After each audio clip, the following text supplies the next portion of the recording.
Hi, I'm Meg from Tokyo. In this video, I will share with you the top 12 new rules you should know before traveling to Japan. Knowing these in advance will help you avoid trouble and travel more smoothly. We also offer private tours in Tokyo, Osaka, and Kyoto, so feel free to contact us through the link below. Alright, then let's go. Number 1. New Airline Rules. When traveling to Japan, it's important to be aware of the rules regarding carrying power banks on board. Power banks are prohibited in checked luggage and must always be carried in your carry-on. Additionally, 2 new rules were introduced in April 2026.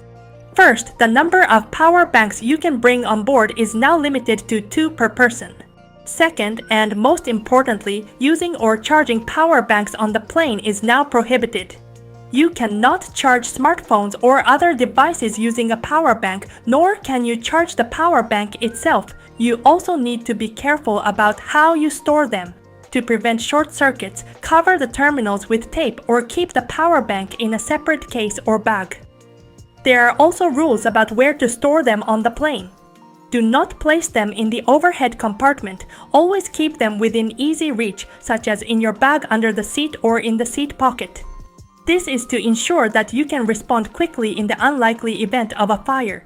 In fact, there have been incidents overseas where power banks caused in-flight fires, which is why these rules have become stricter. So, if you're traveling to Japan, make sure to keep this in mind. Number 2. Japan Fuel Surcharge Increase. One of the latest updates you should be aware of when traveling to Japan is the change in fuel surcharges for airline tickets. ANA and JAL, 2 of Japan's major airlines, will revise their fuel surcharges for international tickets issued on or after May 1, 2026. Due to this change, prices may increase by up to approximately double depending on the route. The reason for this is the rise in fuel prices. This is partly due to the situation in the Middle East, including tensions involving Iran and Israel, which has pushed fuel costs higher. As a result, the total cost of a ticket to Japan can vary significantly depending on when you book. In particular, if you have not yet issued your ticket, the price may change depending on when you complete the purchase, even for the same flight. If you're planning a trip to Japan, be sure to check not only the ticket price, but also the fuel surcharge. Number 3. Japan Entry Rule Change. Japan plans to launch JESTA, an electronic travel authorization system similar to the US ESTA, starting in fiscal year 2028. This system will require travelers from countries and regions that are exempt from short-term visas to complete an online pre-departure screening before entering Japan. Applicants will be required to register information such as their occupation, purpose of travel, and accommodation details in advance. Travelers who do not receive this pre-approval may be denied boarding on flights or ships bound for Japan. Similar to the US ESTA, a fee is expected to be charged, although the exact amount and detailed operational rules have not yet been officially announced. The introduction of JESTA is expected to improve immigration efficiency and strengthen security measures, allowing eligible travelers to enter Japan more smoothly. However, JESTA has not yet begun operation and no official website or app has been released. Therefore, this system does not apply to travelers visiting Japan in fiscal year 2026. At this time, you can still travel to Japan visa-free under the current rules. Recently, many videos and advertisements about JESTA have appeared on social media, so please be cautious and avoid clicking on unofficial websites or suspicious links. Number 4. Visit Japan Web. Visit Japan Web is an official service from the Japanese government that lets you pre-register before entering Japan to make immigration procedures faster and easier. The government also recommends using this service. Visit Japan Web can make airport entry smoother and help save time, but it doesn't guarantee shorter lines. There are 3 main advantages. First, you don't need to fill out the customs declaration form usually handed out on the plane. Second, you can pass through customs using a QR code without waiting in line at the manned counter. And third, your entire immigration process at the airport will be much quicker. While Visit Japan Web isn't mandatory, pre-registration is strongly recommended, especially if you want to enter the country smoothly and avoid long lines. You can easily register online using your computer or smartphone, so it's a good idea to complete this before your trip. One more thing to watch out for. In June 2025, the Japanese government warned about fake websites pretending to be the official Visit Japan web, charging unnecessary application or handling fees. The official website, managed by Japan's digital agency, is completely free. So, please be careful and make sure you register only on the official website. Number 5. New Shinkansen Rule. Be sure you know the rules and possible extra fees. On trains like the Nozomi and the Hikari, if your luggage is larger than 160 cm in total when you add up the length, width, and height, it's best to book a seat called seats with an oversized baggage area in advance. The luggage space is right behind the last row of seats and only people with a reservation can use it. If you bring a big suitcase without booking, you will have to pay an extra 1,000 yen on the spot. Up until now, some people without reservations use this space without permission, which caused problems. Since July 2025, a new oversized baggage compartment has been introduced on a trial basis. It's free to use and works on a first-come, first-served basis, so there's no guarantee you will get the spot. That's why making a reservation online ahead of time is still the safest option. For more details, check out my Shinkansen travel guide video where I walk you through this step by step. Number 5. New tax-free system. In Japan, a 10% consumption tax is applied to almost all products except food items. However, foreign tourists can shop tax-free by using the tax-free shopping system. Right now, this system is at the major turning point and new rules will be introduced starting in November 2026. Here are the main changes. 1. Introduction of the refund system. The current method of buying items at a tax-free price in stores will be abolished. From now on, you'll first pay the tax-included price and then get a refund at customs when you leave Japan. To receive the refund, you'll need to prove that you're actually taking the goods out of the country. 2. Removal of purchase limits for consumables. The previous daily limit of 500,000 yen for consumables has been eliminated. There is no longer an upper spending limit. 3. Abolition of special packaging. Previously, duty-free items had to be sealed in a transparent bag so they couldn't be opened in Japan. This rule has been removed, so items will now be given to you in regular shopping bags. Be careful not to open them before leaving Japan. 4. Shortened deadline for taking items out of Japan. Until now, items had to be taken abroad within 6 months of purchase. This period has been shortened to 90 days. If you don't take them out within 3 months, the tax exemption becomes invalid. These reforms are aimed at preventing abuse of the system and ensuring stable tax revenue. I will keep you updated as soon as new information becomes available. Number 7. New SIM card. Thinking of renting pocket Wi-Fi in Japan? Wait! It sounds convenient, but you have to pick it up, return it, and it can cost over $70. I used the SIM Local eSIM instead.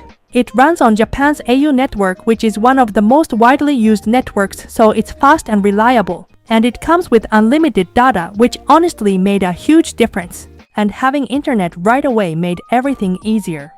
You can stay connected from the moment you land. Maps, trains, everything just works right away. Even ordering food and translating menus is so smooth. It's perfect for short trips too. You can choose plans from just a few days. Setup takes like 2 minutes. Just scan a QR code. No extra device, no stress. It's way easier. If you're coming to Japan, I highly recommend this. Use my code MEGLOG for 10% off your SIM Local eSIM. Number 8. Dual pricing. In Japan, there's a growing movement to introduce or at least consider so-called dual pricing. Himeji Castle in Hyogo Prefecture raised its admission fee on March 1, 2026. Himeji Castle in Hyogo Prefecture raised its admission fee on March 1, 2026. Visitors aged 18 and over who are not Himeji City residents now pay 2,500 yen, while Himeji City residents continue to pay 1,000 yen. Separately from Himeji Castle, Japan's famous museums and art galleries are also becoming part of the dual pricing debate. Reports say there is a push for them to consider a system that would raise prices for foreign visitors, with examples including the Tokyo National Museum in Ueno and the Kyoto National Museum. The idea is that museums and art galleries spend money on multilingual services, such as information panels and audio guides for foreign visitors, and they want to reflect those costs in their fees. Government estimates suggest that if such a system is introduced, fees for foreign visitors could be around 2 to 3 times the standard price. Number 9. Departure tax increase. Japan has a departure tax. It's a tax you pay when you leave Japan, but you don't pay it separately at the airport. It's already included in your airline ticket or ferry ticket, so a lot of people don't even notice it. Right now, it's 1,000 yen per person each time you depart Japan. But for departures on or after July 1st, 2026, it's scheduled to increase to 3,000 yen. And this is important, it's not just for foreign tourists. It applies to everyone leaving Japan, including Japanese citizens. By the way, in a previous video I mentioned a proposal to charge 5,000 yen only for first class and business class passengers. But that idea is now being shelved, mainly because it would make airline procedures more complicated. The good news is, you won't need to do anything special at the airport or pay separately. But once the increase starts, your ticket will effectively cost more because the tax is included in the fare. So, the key point is Japan has a departure tax and it will increase for departures from July 1st, 2026. Number 10. New banned items. Bringing certain items into Japan without knowing the rules can result in heavy fines, or in the worst case, you could even be denied entry. Here are 6 things you really need to watch out for. First, food. Meat products, fruits, and vegetables are not allowed. Canned food is an exception, but most other items will likely be confiscated. Next, fake brand goods. Counterfeit bags, watches, and clothing will be seized. Products made from endangered species are also banned. You cannot bring in things like crocodile or tiger fur. Third, drugs.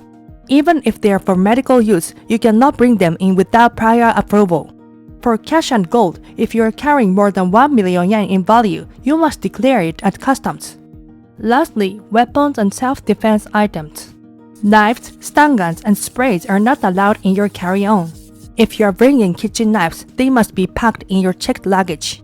In addition, rules on bringing e-cigarettes and plants have recently become stricter. For more details, check out another video on this channel. Number 11. No reservation, no entry. Recently in Japan, more and more attractions now require advance reservations. We often hear stories like, I came all the way to Japan, but when I got there, it was fully booked. So you really need to plan ahead. For example, Tokyo Disneyland stopped selling tickets at the gate in 2024 and the Universal Studios Japan followed in May 2025. The Osaka Expo is also fully reservation-based. Other popular spots like Team Lab, Shibuya Sky, the Ghibli Museum, and the Pokemon Cafe basically all need online booking too. Even climbing Mount Fuji now has restrictions. From 2024, the number of climbers is capped at 4,000 per day and the fee system was introduced to manage overcrowding. Even if you want to go casually, sometimes you just can't get in. So, if there's somewhere you really want to visit, make sure to book online in advance. The same goes for the Shinkansen. During Golden Week in late April to early May, Obon in mid-August and the New Year holidays, trains are extremely crowded. The Nozomi, the fastest train between Tokyo and Osaka, is almost always full without a reservation. So, be sure to book a reserved seat ahead of time. The booking process is also explained in my Shinkansen guide video. Number 12. Tourist-banned area. In Japan, there are increasing cases where tourist photography is affecting the daily lives of local residents. In Kyoto, for example, more and more people were chasing and photographing maiko without permission. A maiko is an apprentice traditional Japanese performer known for her colorful kimono and white makeup. This caused narrow alleys to become overcrowded and disrupted the lives of residents. As a result, some alleys are now off limits and violators can be fined 10,000 yen. In Yamanashi Prefecture, a spot where you could capture Mount Fuji together with a convenience store became very popular. However, problems arose as people blocked roads and left trash behind. Complaints from residents piled up, and as a safety measure, new barriers were installed. You can still see the view of Mount Fuji, but crossing the road at the spot is now restricted. Because of situations like these, rules and restrictions regarding photography manners have been strengthened in many tourist areas. When people respect the rules, these places stay open to everyone. That's all for today. Don't forget to subscribe and hit the like button. See you at the next video.